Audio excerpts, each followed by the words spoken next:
C'est après un mois de privation, lors du jeûne et prière d'engagement, qu'une célébration riche en émotions, d'enseignements de paix et altruisme, dans une ambiance conviviale, d'empreintes de spiritualité marquée par la fête de l'Aïd el-Fitr, que la mosquée Hassan II de Libreville a refusé les fidèles venus immortaliser cet événement mondial en présence des autorités islamiques du Gabon, représentants des communautés amies et fidèles venus mettre en exergue les valeurs en renouvelant l'engagement de la transformation intérieure le vendredi 20 mars 2026.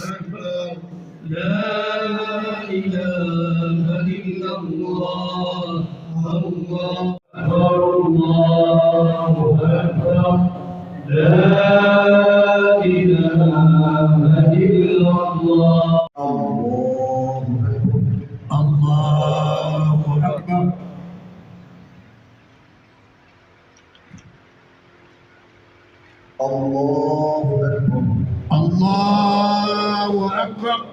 Allahu Akbar.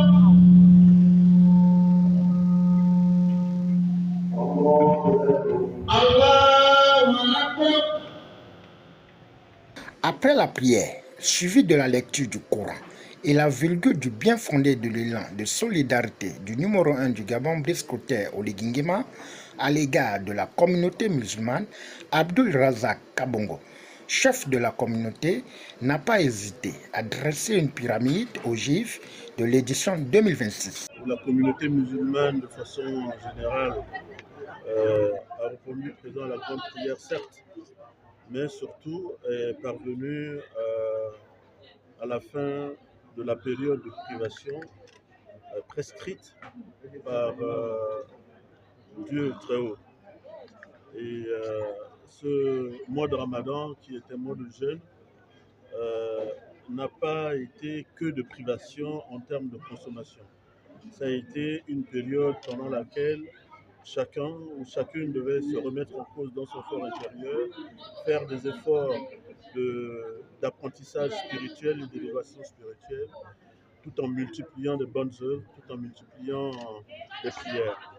Arrivé au terme, donc aujourd'hui, c'était le grand jour de prière, un jour de fête certes, mais un jour qui appelle ou qui interpelle les musulmans sur ce qui a été appris durant la période ne se dissout pas, et qu'il se perpétue, comme l'a rappelé l'imam tout à l'heure, que les efforts de prière se poursuivent et se perpétuent, que la quête de l'élévation spirituelle se multiplie et s'intensifie, que les bonnes œuvres s'accentuent aussi, et pour que tout le bénéfice engrangé pendant le mois de Ramadan ne soit pas perdu.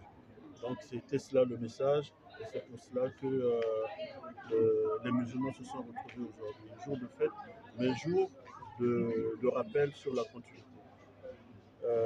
Nous avons saisi cette opportunité également par la voix et dans l'intervention du grand imam pour remercier toute la communauté, tous les bienfaisants, mais remercier surtout le président de la République, chef de l'État, chef du gouvernement, son Excellence M. Brice Clotaire Oligui-Nguema, qui est resté constant, comme dans son naturel, aux côtés de la communauté musulmane, dans l'effort constant aussi d'accompagnement. Donc, et comme il est recommandé en islam, lorsque quelqu'un vous fait de bien, il faut savoir le reconnaître et il faut savoir surtout le clamer.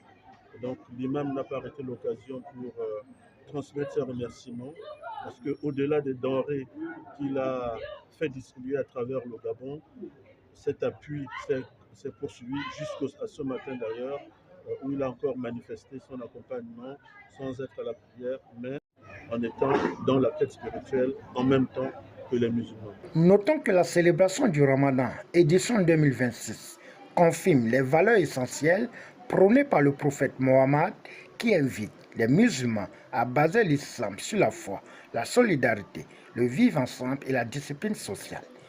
Au finish, malgré le décès de l'imam Abourin Ndiaye de la mosquée de Lui, 48 heures avant cet événement, la fête a fait tomber son rideau marqué par la réjouissance dans les familles.